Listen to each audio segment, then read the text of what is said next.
Great. Well, welcome everyone. And thank you so much for joining us tonight for this home upgrade, new Peninsula Clean Energy services to support your community in decarbonizing. That is a bit of a mouthful. It's the second webinar in a two-part series. And if you missed the first session on Sustainable San Mateo County's tools and resources, you can access the recording via the link in the chat, and we'll include it in a follow-up email after this webinar. Next slide.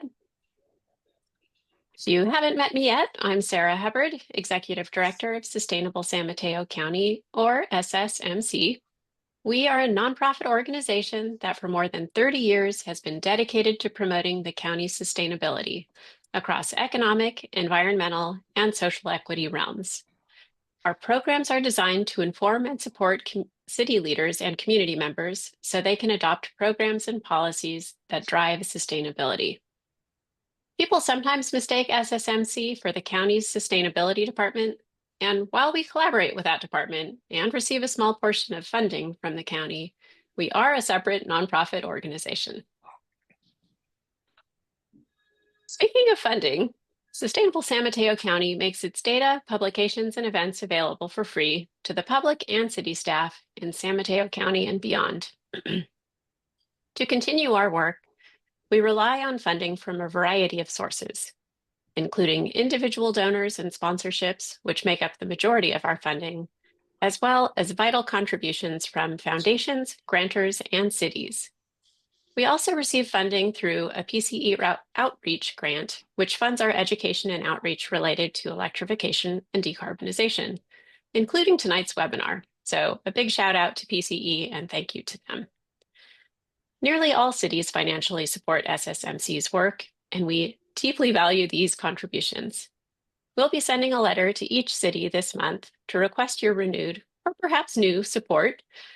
Recent foundation funding enabled us to increase our programs and impact, and we're looking to you to help us sustain this progress.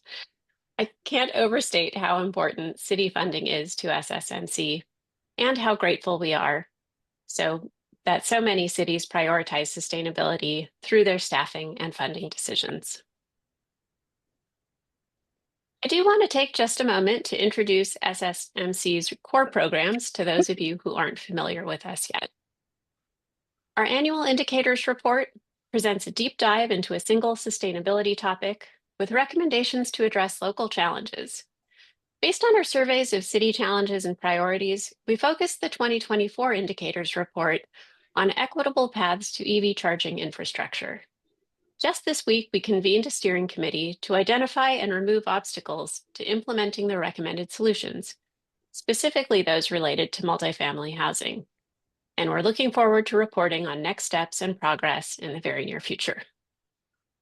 Our Sustainability Awards event recognizes the exceptional work of local sustainability champions and pioneers, including individuals, businesses, government, and nonprofit organizations, and now a special youth award. This year's event will be on April 3rd, and I hope you and your teams are able to attend. We'll be sending details in a follow-up email after this webinar. We also host a variety of educational and informative webinars and roundtable discussions for local leaders and the general community. And the Sustainability Ideas Bank is a compilation of successfully implemented solutions that help government and community leaders quickly advance their sustainability goals.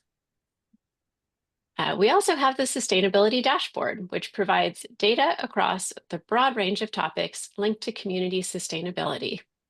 And in addition to all of those programs, each summer we support a cohort of interns in research and policy projects. We regularly collaborate with students and youth groups, and we engage volunteers in a variety of high-impact projects.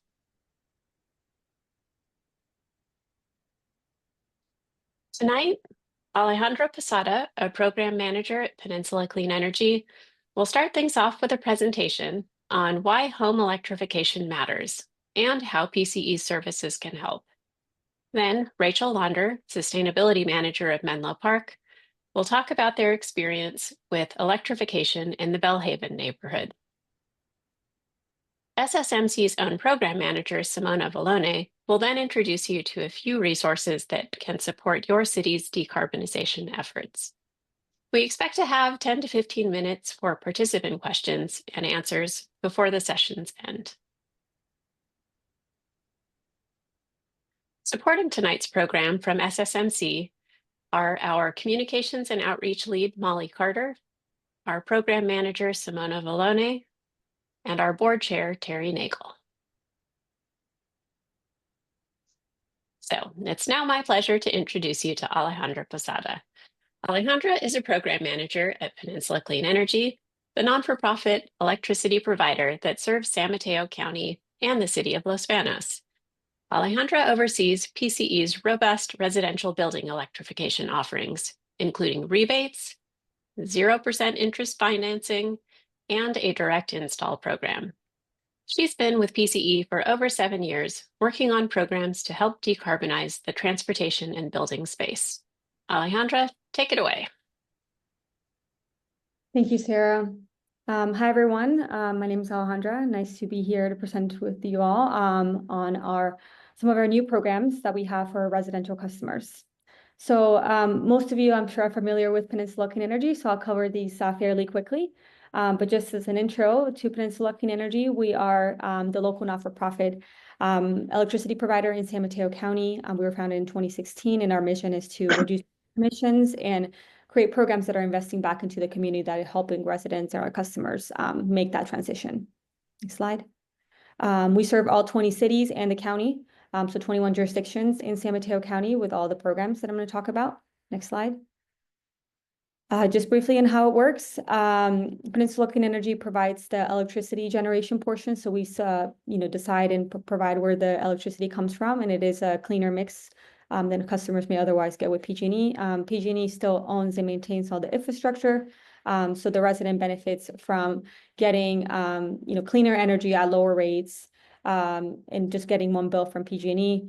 Everything, they're still both PG&E and Peninsula Clean Energy customers, which means that they can take advantage of programs that both entities offer. Next slide.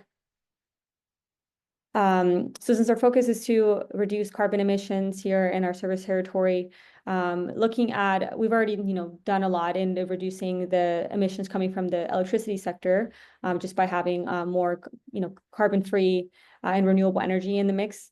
That said, the majority of emissions come from the transportation and the building sector. So I'm going to be primarily talking about the building sector, the built environment. So, homes and gas appliances that are emitting greenhouse gases.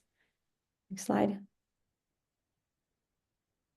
So, to help our community transition to a cleaner, more efficient, and safer economy, we replace gas appliances with clean electric appliances. And the building side of things, why electrification matters, home electrification matters. So a lot of people don't know that, gas appliances are emitting methane, and that is a big greenhouse gas in contributing to climate change. The average home, especially in a more of a moderate climate, like here in San Mateo County, the majority of those emissions come from water heating and space heating.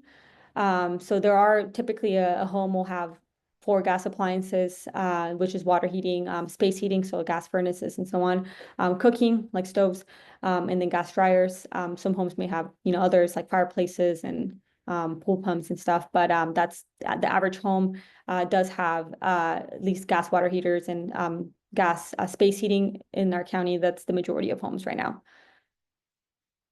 So some benefits of going electric, aside from obviously the climate impact of them and, reducing carbon emissions, they're functional and often have more enhanced features. They're more efficient. They use a lot less energy than their gas counterparts. For example, like a heat pump water heater is 3 or 4 times more efficient than a gas tank water heater. Then they're safer and they're better for air quality, especially, with the combustion of gas inside of a home, like things like cooking and gas stoves. That's really not good for the air quality. So having more efficient and electric appliances kind of also reduces those indoor air pollutants. Next slide. That said, there are some barriers to switching to electric appliances, mainly lack of awareness. Although a lot of these technologies are not new in general, like in the market, they are new in California. A lot of heat pumps, has been the standard in other countries, in continents like Asia and Europe, but they are newer here in California. So there's still a lot of people that are unfamiliar with the heat pump technologies. Another barrier can be the cost. Typically, these appliances can't be more than gas counterparts. So this is why incentives and hybrid programs that make it easier for residents are really important. And then the other thing is complexity as well. And there's a lot there. I think now there are more contractors that are familiar with electric appliances, but both on the variances of like the homes and scenarios, and just sometimes there's more work that is needed to switch to an electric appliance than just doing a gas for gas replacement. There's a lot of support that may be needed to make that transition, and which is why Peninsula Clean Energy is really focused on providing comprehensive services to help residents make that transition. So Peninsula Clean Energy Home Upgrade Services, we're sort of newly using this term, home upgrade services, to really refer to all of our residential building electrification related things. So, previously we hadn't kind of called everything under one name umbrella, so this is new.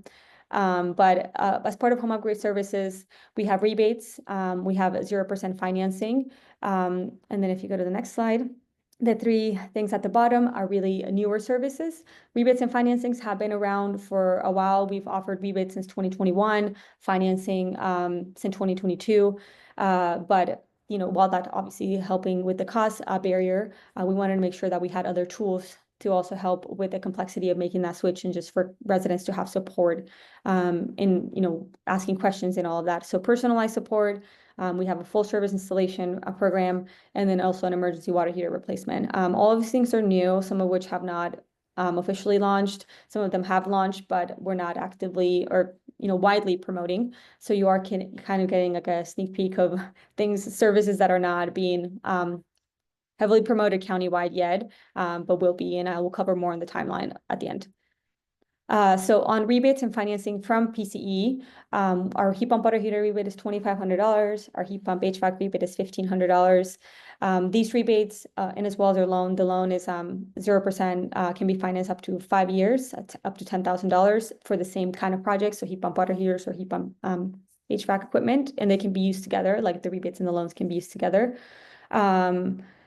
Our rebates, if we change the rebate amounts, we usually don't do it more than once a year. So these amounts, we did change back in November. We actually increased the heat pump water heater rebate, but decreased the heat pump HVAC rebate. And we do anticipate these rebates to continue for years to come.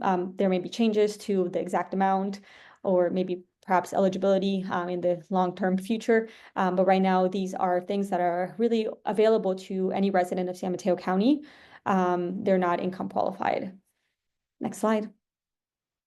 This is a new tool. So we actually just launched a new website. Peninsula Clean Energy did, like all together, a couple weeks ago.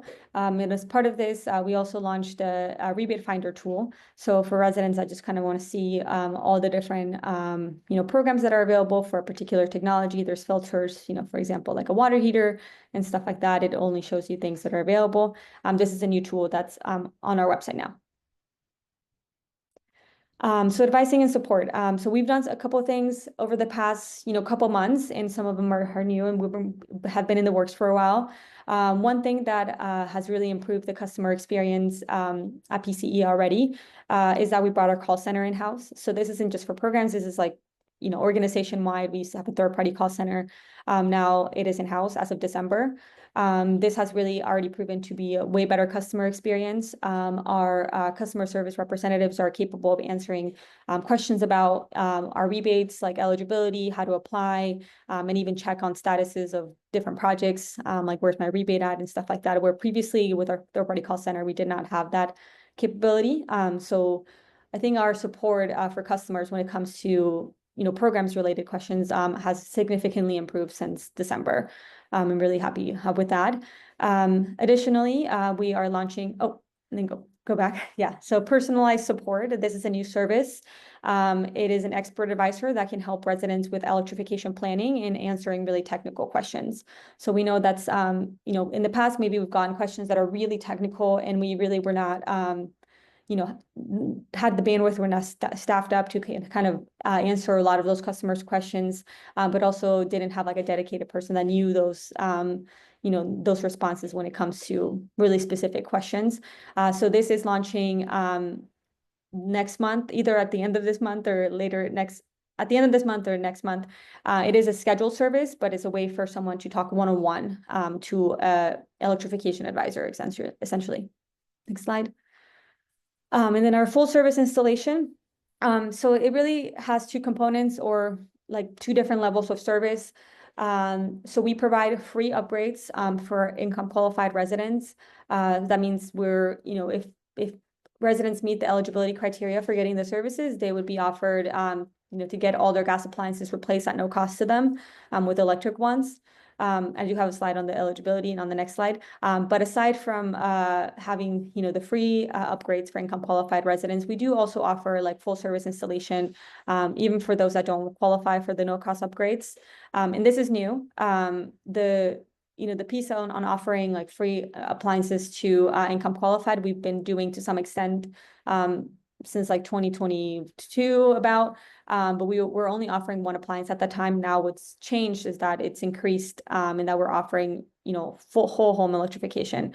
And then this second piece is also new in that, residents that just want to go through our program and have like a third party advisor. We have Franklin Energy as a program administrator. They come out to the home, they assess it, and they come up with a proposal. We also have fixed pricing, that's part of it. And we help residents apply for all available rebates. So it's a more hands-on way to electrify with a contractor that's just assigned to you. So we know that this can be helpful for certain types of residents, but will not replace our rebates and financing. We still think that most people will continue to utilize those kind of independently on their own. So I'll kind of cover more of those scenarios in a bit. Next slide. So for eligibility for the full service installation, so the top one is for everyone, even if it's customers that are not qualified for the no cost upgrades, that are paying for the upgrades themselves. They have to be a PC residential customer. They have to be a homeowner of a single family home. And then they also do have to install at least a heat pump water heater, heat pump HVAC system. We really are focused on replacing those larger gas appliances. So while we do have we're capable of installing other upgrades in the home, like for instance, we can replace the stove and the dryer. We can do like insulation and energy efficiency measures, and do any electrical and all of that. A home that's, for example, that just wants to replace a dryer would not be able to go through this full service installation. You'd have to do like a water heater and a dryer or something like that. Like the focus is getting one of those two major appliances out of the home. And then the additional criteria, specifically for getting it for no cost, it has to be a homeowner occupied home. Their income has to be below 80% of the area median income, which varies by household size. The residence has to be below 2,000 square feet. And then these last two are self-attestated, but they do have to answer those in the application. The homeowner cannot own more than one property, and then their investable assets cannot exceed more than 500,000. Next slide. Next slide. Okay. And then the emergency water heater replacement program. So this is also managed by Franklin Energy. So both their full service and emergency water heater piece are, we're working with the same implementer or administrator and the same contractors. This is specifically targeting water heater replacements for when the water heater breaks, which we know is when the majority of homeowners replace their water heaters when it breaks, which makes it an emergency because you don't want to go without hot water for more than a day or two. So we would replace it within 48 hours. This is through one of our partner contractors, Fuse Service. And then the same thing as our full service installation, the same eligibility criteria applies. So if the homeowner, is income qualified and meets all those other criteria, they would also be able to get that water heater installation for free. Okay, so now I just kind of wanted to outline like how the services kind of sort of fit into different customer needs, because I think, we have all these new things like personalized support and full service installation, but what I want to really emphasize that this isn't like replacing what we already had, and that it's not perhaps the solution for every single homeowner. There are different things that people can take advantage of depending on what they're looking for. So if a customer, for example, wants to use their own contractor, or even install the equipment themselves, which our rebate does allow, or if they are the type of customer that you really want to compare like multiple quotes, absolutely find like the lowest price and just kind of spend all that time doing all the research and, meeting with contractors and all of that. Or you want to select like the exact equipment, like down, to the model and everything. If all of that is like really important to the customer, then our rebates and financing, are the best services and offerings that we have for those customers. Our rebates, as I mentioned, is available to everyone, even if you do it yourself. Well, you still have to get a city permit. And you can use personalized support if you want to, ask really detailed questions or even just, understand like things that are in a contractor quote, for example. But next slide or next, yeah, this part, if you go to, oh, I didn't realize it was like one by one, but yeah, thank you. That said, our full service installation is really kind of trying to meet a different customer need. So it's adding an additional pathway for residents to be able to electrify. I do think that most residents are going to continue to go just get our rebates and financing, which the rebates and financing options are the same whether you do it yourself or use your own contractor and you go through a full service installation. Like there's no additional incentives or rebates if you go through one pathway versus the other. They're the same. Full service installation, I think, is a better fit for customers that just want to get it done and really not have to do a lot of research of like going out there and getting multiple contractor quotes, all of that. And importantly, that they're okay with having less control of the equipment and contractor selection. The exact model cannot be selected. There's only 3 contractors that are participating. And, if a homeowner wants to go through the program, they just get assigned a contractor. And also is a good fit for someone that meets the eligibility criteria for getting the no-cost upgrades, because that is the only way that you can get essentially whole home electrification for free. Next slide or next part. And then this is just meeting one of the main customer needs that we've heard the most on water heaters specifically, the emergency water heater replacement if it fails, so we can replace it as soon as possible. So this is just a timeline. So a lot of these things are live now, but we're not promoting. We've been kind of doing things slowly, and also a lot of things have happened in the past couple months. We want to make sure that when we announce things, which is the green dot, so in May, that it is a comprehensive announcement, and that we're providing like a complete picture of everything that we offer, which is why we wanted to soft launch certain things and make sure until like all the pieces are ready. So we did soft launch the full service installation piece back in September, only to a list of customers that were on a wait list from our previous phase. Then we kind of soft launched it more broadly in November, in that the website went live, but it's not being promoted. But for somebody that wants to install something now and like learns about it through word of mouth, like they can go schedule a home assessment now. As I mentioned, our in-house call center organization-wide launched in December. Our new website launched just a couple weeks ago in January. And then our electrification advisor, or personalized support that will launch likely by the end of this month. And then we don't anticipate doing promotion until May. But next slide. So with that said, how we can collaborate with cities, which a lot of you represent. I think now if you have residents that are asking about these sorts of things, it's fine to refer them to our website. As I mentioned, a lot of these things are open now. So this is a link, the quick link to peninsulacleanenergy.com/home upgrade. And that's kind of list everything that I talked about. But for any sort of like larger promotions, like in May, we would hope to collaborate with all the cities and be able to, include this in city channels, city newsletters, things like that, and just making sure that we're getting the word out really broadly to the community. But we're not ready to do that. So we ask that, cities don't like broadly share this out in like newsletters and stuff like that yet. And then, we haven't really developed our like materials and go-to-market plan and all of that, but we will, and those will be provided to city partners and also, stakeholders and community partners like our outreach grantees before then. So yeah, that is all for me. Thank you. Thank you so much, Alejandra. That was an impressive and thorough overview of PCE programs.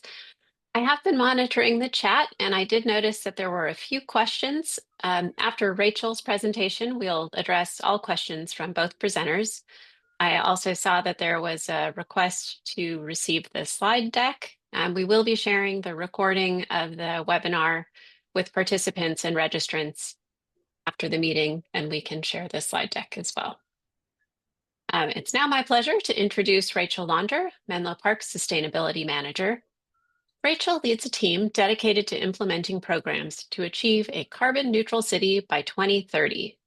With 10 years of public service experience in San Mateo County, Rachel has worked with diverse communities and talented colleagues to leverage the power of local government in confronting the pressing challenges of climate change. Rachel, the floor is now yours. Thank you, Sarah. Appreciate that. Hi, everyone. It's good to see you all. I see a lot of familiar faces, and I'm excited for our discussion and to get to share a little bit more about what we're doing in Menlo Park. I'll go a little broader than Belhaven, but my goal this afternoon is to share a few program ideas that your cities could implement this year to facilitate more community-wide electrification projects. So I'll start by sharing more about Menlo Park, and then we can get into some of the programs that have worked well here. So Menlo Park is home to approximately 32,000 residents in 19 square miles. We have 5 districts, and we've really had the opportunity in this past year to focus on District 1, Belhaven and the Bayfront, in our recent planning and program implementation efforts.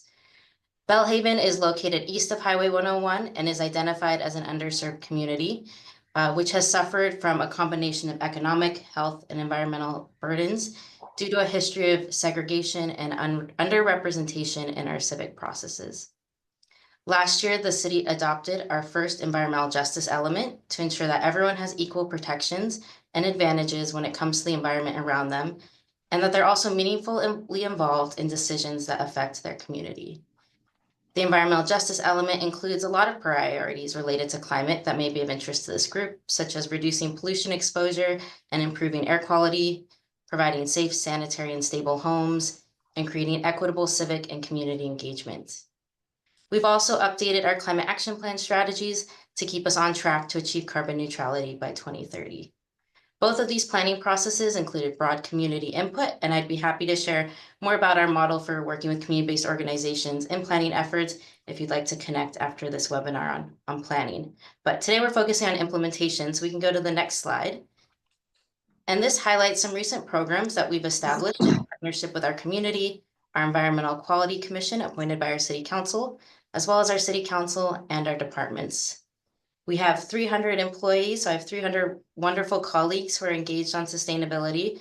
We work closely with our Community Development Department, Public Works, Police, and Library and Community Services to implement the sampling initiatives that you see on the slide here.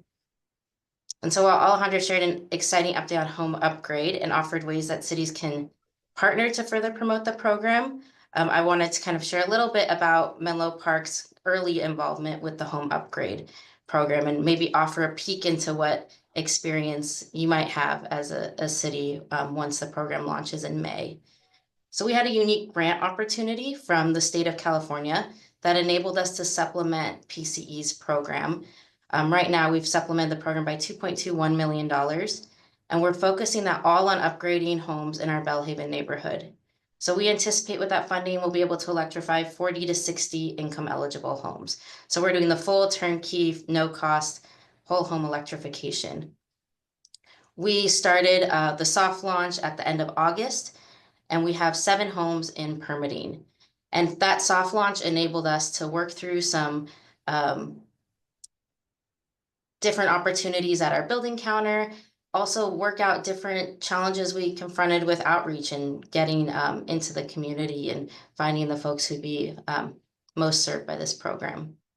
And one of the things we learned in this soft launch is that while electrification is important, it's not the end all be all to keeping folks in their homes. Going back to our EJ, we're looking at safe, sanitary, and stable homes. Electrification provides a piece of that, but we also found that when we layer this program with complementary programs from Habitat for Humanity and Grid Alternatives, we're able to think about our residents' homes more holistically and maybe engage them on things that they're more interested in, such as mold abatement or re-roofing or fixing their failing solar panels. So these partnerships have helped us create a complete package for our residents. And so that might be something that I would encourage city staff to look at, where you can build partnerships to add value to PCE's offering. And we've yielded the most interest in this program from door-to-door knocking and working directly with community-based organizations. So a lot of on-the-ground in the community outreach. And so financially supporting PCE's program to serve more residents might not be possible. Maybe you can partner with a community-based organization to spread the word about home upgrade, or you can get feedback from your community on what needs they may have, and you could design a complementary program. So another example here is in our environmental justice element.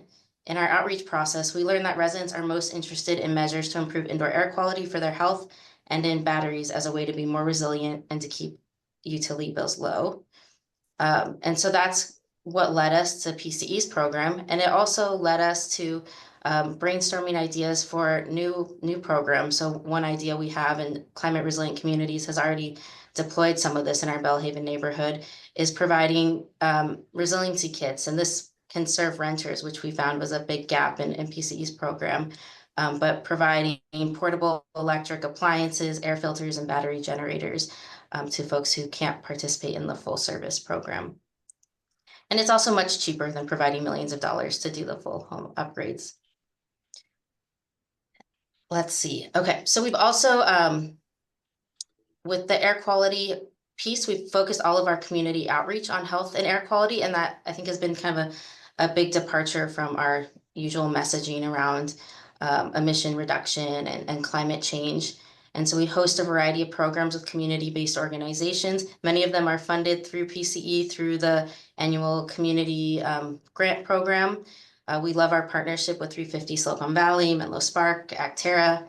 And I wanted to make sure you all had our Love Our Earth Festival on your calendar for April 26th. That's a partnership with all those organizations plus the city of East Palo Alto, and it will be at our new Bellhaven Community Campus, which is also an all-electric facility. It has a library, aquatic center, community center, gym, senior center, kitchen. And it's another great way that cities can support community electrification by having electric facilities and showcasing them to the community. And we're proud to be honored for this year's Sustainable San Mateo County Award too for that building. So definitely get that on your calendar. And I also want to highlight that with this program coming, you might want to identify ways at your building counter you can support electrification. You might just want to give them the heads up that this program's coming so that they can be prepared for whole home electrification, and that can ease kind of the time and burden on PCE's contractors if there is an influx of projects in your city. We've also had the opportunity to waive permit fees for electrification projects and have enabled kind of new zoning ordinances to allow for larger heat pump water heaters. So doing kind of a true up with your building department might be a great thing to do before this program launches. We're also looking at local amendments to the building code that can encourage electrification. We recently had a first reading of a pre-wiring code and have developed a robust engagement plan to shape our 2025 local amendments. And then lastly, I'll share, we started implementation of our zero emission landscaping equipment ordinance. That's another key part of community-wide electrification. So we've banned gas leaf blowers starting last year, and then by 2027, string trimmers will be banned. And so we've offered equipment vouchers and community-wide education there. So I know that was a lot of information, and I would really look forward to kind of any conversation that follows this meeting. And I hope that sharing some of this work has sparked a new idea for your city.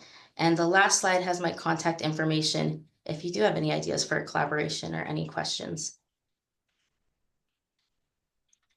Thank you. Thank you so much, Rachel. Menlo Park has made amazing progress toward its sustainability goals, and your examples of programs are an inspiration. So thank you for joining us tonight. I'd now like to hand things off to Simona Vallone, SSMC's program manager, to share some additional metrics on sustainability and how you can use our dashboard in your work. Simona? Yes, hi. Thank you, Alejandra, for the PCE program overview, and Rachel for sharing the Menlo Park experience. So last year, SSMC launched a new sustainability dashboard.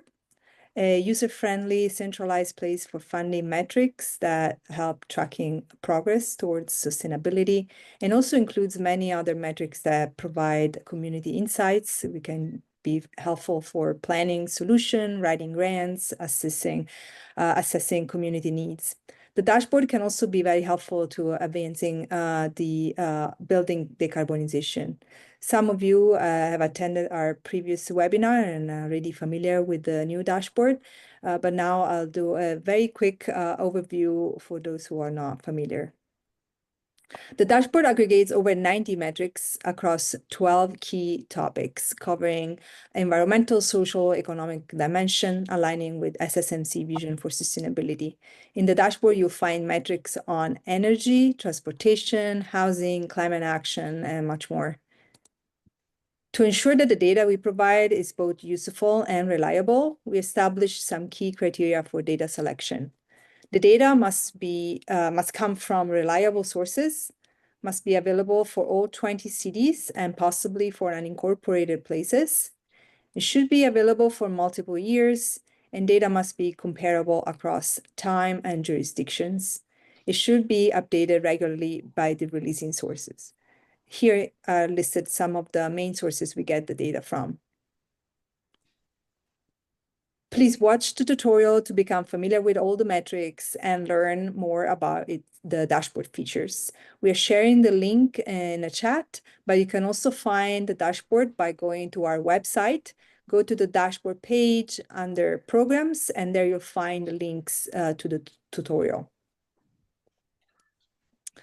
And now let's— We need the rain, but yeah, I wish it'd be all night only. Let's take a look at our county, what our county is doing. Thank you. What our county is doing in terms of emission reduction, and in which metric could support your work in decarbonizing our buildings. Recently, the San Mateo County Sustainability Department shared with us the emission inventory data, and we're working on incorporating all the data in our dashboard. In this chart, we're looking at the San Mateo County total greenhouse gas emission for 1990, 2005, and 2021. We can see in this chart that in 2021, emissions were 20% lower than 2005, but when we compare the 2021 emissions to 1990 values, the total emission only decreased by 6%. Currently, the latest available data is from 2021, but we expect the 2023 data to be released by the end of March, and we'll incorporate it in the dashboard soon after, and we'll let everybody know. In this chart, we can see the emission broken down by sector for the year 2005 and 2021. In blue, you see the emissions from buildings. In orange, the emission from on-road transportation, solid waste in gray, and the other category in green. The two largest sources of emission are buildings and on-road transportation, which includes passenger, commercial, and public transit vehicles. We have seen the biggest decrease in emission from solid waste, which is the gray line at the bottom, and followed by a 30% reduction of emission from buildings and a 10% reduction from on-road transportation. Although they are relatively smaller when compared to building and transportation, the emission from the other category actually increased 25% from 2005 levels. This category includes off-road transportation, water, and wastewater. In 2005, the largest source of emission was buildings, but in 2025, transportation became the largest contributor. This reduction in building emission could be largely explained by change in energy generation. As Alejandro was mentioning, PCE was established in 2016, and it now provides 100% carbon-free electricity by default. And almost all San Mateo County residents, around 97% of residents, are customers of Peninsula Clean Energy. The data is available The emission data that we have here is also available on our dashboard at the city level. And now I'll show you some of that. Here is we're looking at a screen grab of our dashboard showing building emission per capita. On the left, we see the color-coded county map showing emission in metric tons of CO2 equivalent per capita. And on the right, we see the change in emission occurred since 2005. The average emission per capita is around 2 metric tons of CO2 equivalent per capita in a year. The red line shows the average for the county. Building emissions are down by 30% from 2005 on average, and all cities have reduced building emissions. As you see in the map, emission reduction varied across the city. Darker shades of blue show city with higher emissions.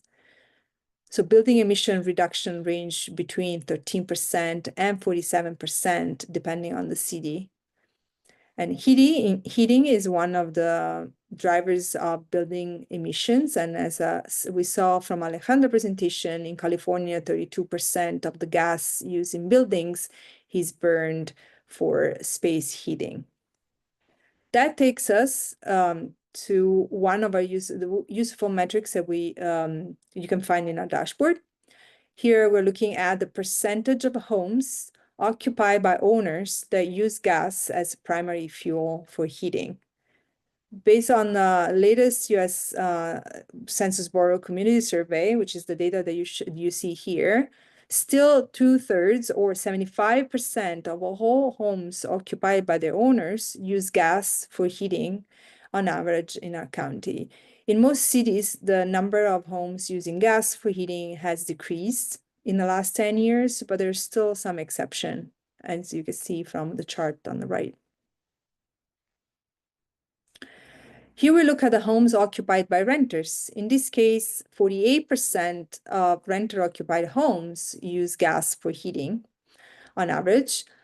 The county average fell from 52% to 48% in the last 10 years. We can see that trends differed across the county. Some jurisdictions saw larger reduction in rental homes using gas for heating, and most notably Colma and Menlo Park, with a reduction of 17 and 13 percentage points, respectively.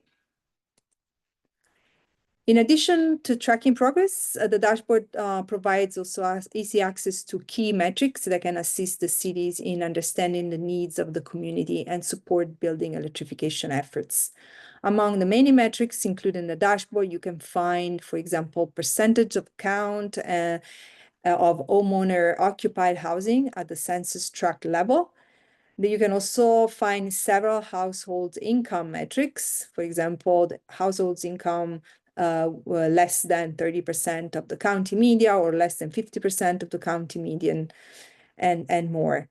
All the metric listed here are also available at the census tract level, which offer a more granular view of the need of the community. By using some of the metrics that I just mentioned, the city could identify the percentage of houses that are occupied by owners at the census tract level.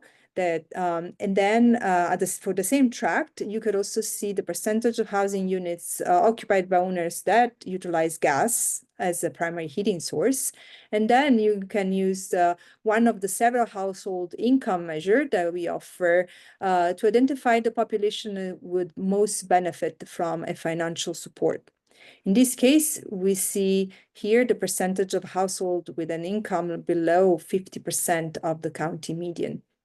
By comparing these maps, the city could assess which neighborhood has higher concentration of homeowners that still need to electrify their heating and might most benefit from financial support. We hope you would check out our dashboard. We welcome your feedback and suggestion for additional metrics. Please use our online form or send us an email at dashboard@sustainablesanmatoecounty.org.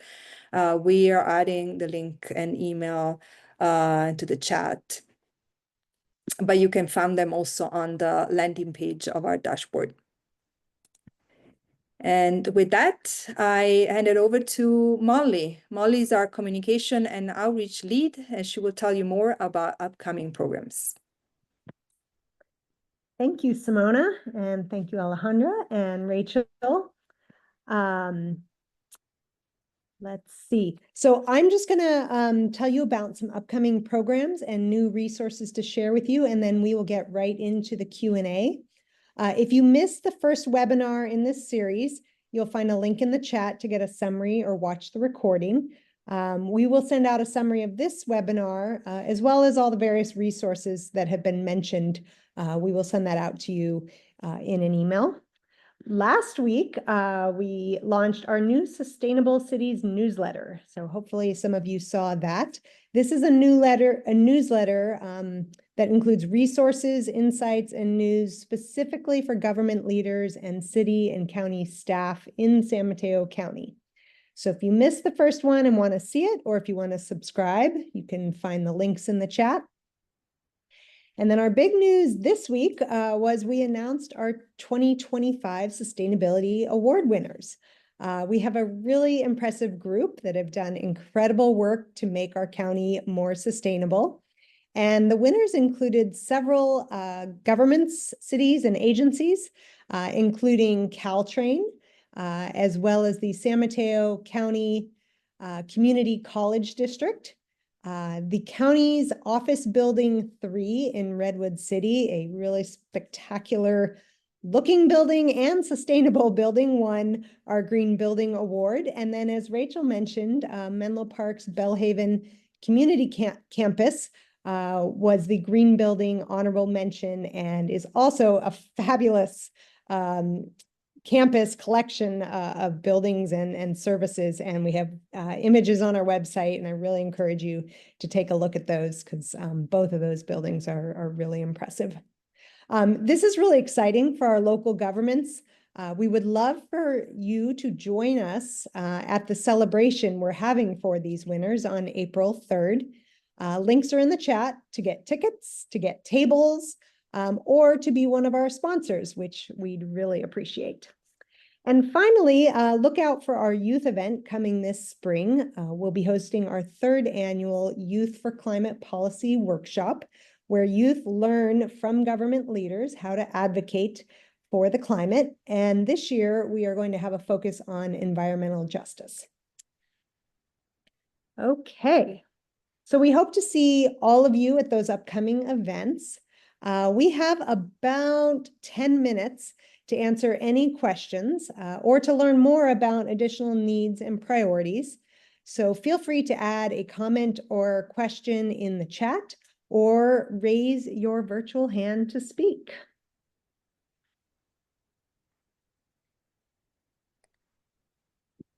And Sarah, I know you've been monitoring the chat, so if anything came up in there that we can address, let us know. Yeah, I think Alejandra and Rachel have done a good job of actually making some comments in the chat, but perhaps they could share those with the group if others haven't been following. Yeah, I could start because I was remiss in mentioning that Betsy Nash, one of our council members, she's our vice mayor this year, is joining us today. And before I started with the city a year ago, she did a lot of the early work on getting the programs I mentioned going and is still really engaged. So Betsy's also available for questions too, potentially. But I did want to share, one was relative to tax assessments, and we've done a lot of exploring with the county's tax assessor office, as well as with community-based organizations. And what we've learned is electrification should not trigger any reassessments.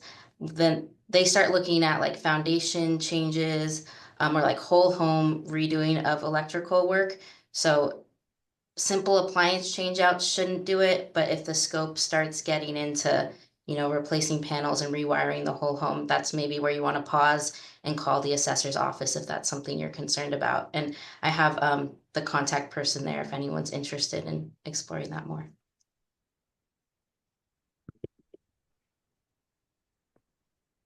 Thank you. I think there was another question in the chat related to renters and what programs are available to them. Alejandra, could you address that? Sure.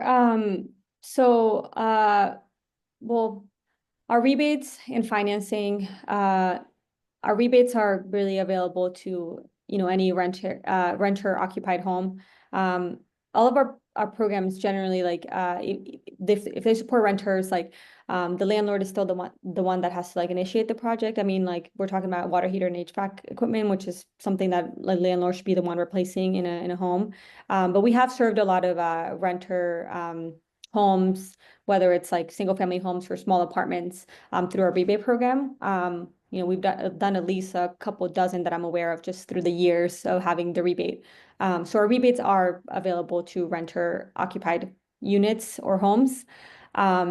There are some nuances in that our rebates are only for like in-unit equipment. So like apartments that have like in-unit water heaters and, like, for example, like a wall gas furnace, those qualify, and those are the ones that we have seen participate through our program because they're replacing that equipment with like a, in-unit heat pump water heater, like in-unit heat pump HVAC system, where our program doesn't serve because it's not structured to be that way, and our rebate would be like really marginal compared to the cost of these, is really central systems.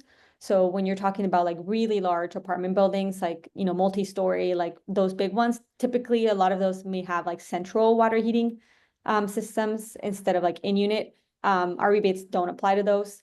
So there are a couple of nuances. For full service installation, what I answered in the chat was that the getting the upgrades for free is only for homeowner occupied homes. So that is not available for renter occupied homes. But the full service installation in general, like if a landlord wants to go through that, program for their renter occupied home, they can still get the rebates, but they, just obviously would have an out-of-pocket cost because they would not qualify themselves, or the homeowner would, or the tenant would qualify for getting it for free, but they do get the rebates and like the support of doing the installation. So hopefully that answers it. I know it's like a little bit nuanced, but yeah. There was one other question in the chat from Rebecca, and I do see Terry has her hand raised, but Rebecca asked, where can I find the lookup tool for enhanced power line safety settings outages since January 1st, 2023? I'm not sure if that's a PCE thing or a PG&E thing. I'm that sound- sorry, I'm not familiar with this lookup tool, sorry. But I can ask our team and get back to you, see if they've heard of this. I'm just personally not familiar with it. Okay, thank you. Terry, your question? Yeah, I've been hearing from a lot of people who are wondering how long the rebates will last in view of our new political climate. So the PCE rebates are funded by, PCE funds, so ratepayer funds. So they're not contingent on any federal or state funding. So our rebates are going to continue. We've had rebates without any pause since 2021.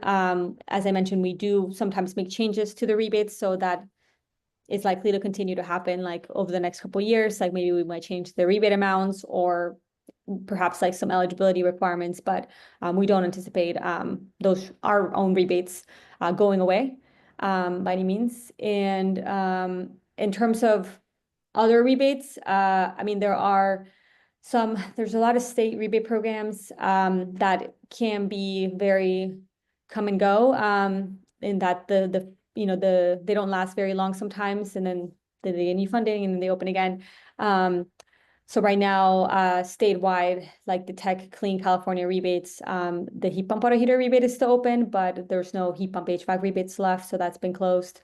Also the HERA rebates, which are funded by the Inflation Reduction Act, that was open for a little bit for heat pump HVAC rebates, that has closed, or the applications for it has closed last week. So there's no federal rebates specifically available right now. I think the federal tax credit on a lot of these appliances is still there, but I don't know. We don't know where that might be. And Kevin's for PCE.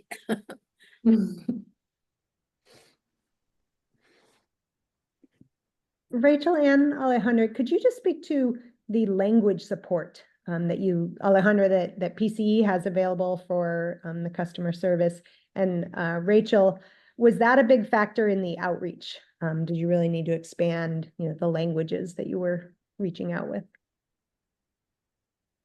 For PCE, so right now,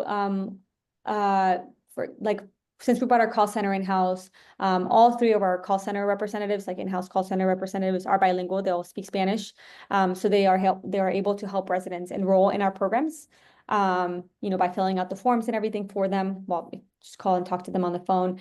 Right now, none of our applications themselves are available in other languages. That is something that we're working on, and don't have like exact timelines on, because some of the depends on working with different vendors and softwares. But none of our forms right now are translated, but we do have support via our call center in Spanish. And then for the full service installation, like a lot of those energy advisors that come out and inspect the home and come out, provide the proposal with like the cost estimates and what upgrades may be done in the home. 2 out of the 3 are bilingual, again, with Spanish. Yeah, and we made our own Menlo Park application in part so we could have it in Spanish. All of our outreach is bilingual, and we created a citywide bilingual flyer too in order to kind of get ahead of that. And Liz Tappy on my team is able to help folks in Spanish too. And so everything we've done has been bilingual, from postcards to flyers to our application form. That's been a really key part of our program design. Great, thanks. And it looks like maybe one last question. Margot, I see you have your hand up. Yes, thank you. I have a question about permitting, permit streamlining. There's a lot of talk out there that, the permitting process in various cities can be a barrier to, adoption of electric appliances. But I'm wondering, and some solutions are, waiving fees, having it go quicker, those sorts of things. I just wonder, is there data out there that actually specifically points to, methods to revise a permitting process? Or is it more just the assumption that if you take the price down, take the time down, then that would encourage installation? And maybe this question is for Rachel, I'm not sure. Yeah, it's a big question. I know we're out of time, but I'd love to follow up with you on that one. The Bay Area Regional Energy Network, BayREN, has a codes and standards program, and through that, they've studied the different levers at the permit counter and what's the most effective, while also meeting kind of our state and federal commitments there. So let's chat about that one, because there are studies. Okay, thank you. Great. And with that, it's 5:01. I think it is time to wrap things up. I want to say thank you yet again to our 3 speakers, Alejandra, Rachel, and Simona, and confirm that we will be following up by email with the resources that we've discussed this evening. I appreciate your attendance and your engagement in sustainability, and look forward to working with you all again in the near future. Have a good evening.